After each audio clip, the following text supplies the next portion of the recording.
Bom dia a todos os alunos do primeiro ano do ensino médio. Estou passando primeiramente para desejar um bom dia. Falei para vocês lá, deixei postado no Face que hoje eu vou estar fazendo apenas a correção da atividade, porque é semana de fechamento de nota. E na próxima terça-feira eu retomo com o conteúdo novo para vocês, tá? Semana passada eu deixei para vocês o assunto densidade. Dei uma explicação, porém é um assunto complexo. E então, quando retornar às aulas presenciais, eu vou estar retornando com esse conteúdo para ficar um pouco mais claro, tá? Mas de qualquer forma, eu deixei uma comanda de atividade para vocês com 5 exercícios e eu vou estar fazendo a correção hoje, tá bom? Então, me acompanhe, por favor. Tirem as dúvidas, faça a correção no caderno de vocês para que quando as aulas retornarem presencial, esse assunto já esteja um pouco mais claro, tá? Então, vamos lá. O primeiro exercício que eu passei para vocês era sobre a comparação do óleo com a água. E aí a pergunta era: o que pesa mais, 1 litro de óleo ou 1 litro de água? Se a gente for falar de medidas, 1 litro de água é a mesma quantidade que 1 litro de óleo.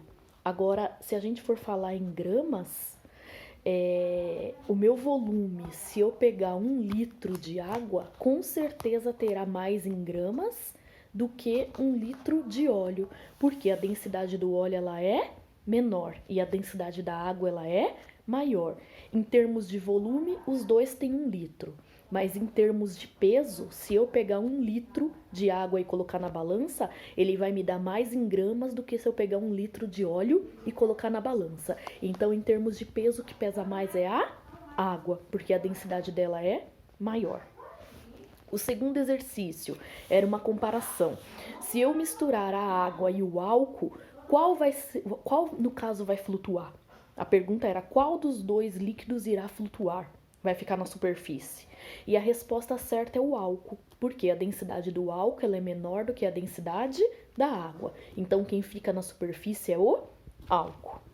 Terceira questão: se eu misturar a glicerina e a água, qual que irá afundar?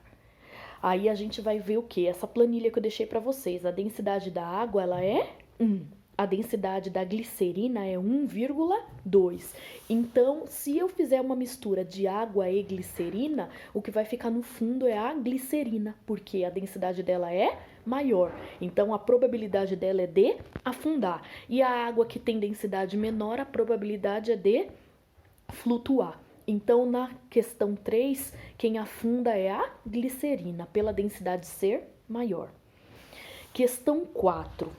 Eu coloquei aí 3 compostos para vocês e pedi para vocês me dizerem quem flutua, quem fica no meio e quem fica no fundo. Se eu fizer uma mistura de benzeno, água e clorofórmio, vocês vai me dizer o quê? Quem é que vai flutuar?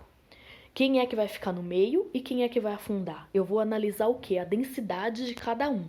O menos denso flutua, o mais denso afunda.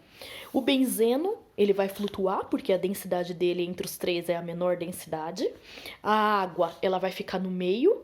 E o clorofórmio, ele vai ficar no fundo, porque ele tem a densidade maior. Então, a água, ela tem densidade mediana. Ela fica entre o benzeno e entre o clorofórmio. Benzeno na superfície, densidade menor. Clorofórmio no fundo, densidade maior. E a água que tem densidade 1, ela fica no meio. E o último item, eu passei uma lista para vocês com alguns compostos e fiz uma pergunta: se eu misturar esses compostos com água, qual irá flutuar? Eu coloquei aí o pau-brasil e o carvão. Os dois irão flutuar. Por quê? São as duas substâncias que têm a densidade menor que a água. Os demais, por ter densidade maior que a água, vai afundar. Agora, o que tem densidade menor que a água irá flutuar, que no caso é o pau-brasil e o carvão, que são densidades menos que 1. Então, eu espero que tenha ficado claro pelo menos isso. A questão da densidade, o que flutua, o que afunda, o porquê que a gente usa a densidade. A densidade, por exemplo, quando eu pego 2 líquidos, que é a água e o álcool, totalmente transparente em color, eu consigo distinguir quem é a água e quem é o álcool através da densidade. Porque o meu álcool vai ficar na superfície e a minha água vai ficar no fundo. Então a densidade ela é muito utilizada nos laboratórios para identificar as substâncias, tá? Tem outras finalidades também, mas uma das principais é essa, é a identificação da substância nos laboratórios, tá bom? E aí tem o cálculo de densidade que eu não entrei em detalhes com vocês. E eu pretendo entrar com cálculo de densidade quando nós estivermos presencial na escola, tá bom?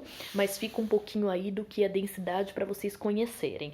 Então, até mais. Na semana que vem eu vou estar iniciando um novo conteúdo com vocês. Hoje eu não vou deixar nenhuma comanda de atividade e nenhuma comanda de conteúdo. Vou estar corrigindo as atividades todas que vocês enviaram para o meu e-mail e vou estar dando um feedback para vocês, mandando de volta, porque essa semana é fechamento de nota, ok? Até mais.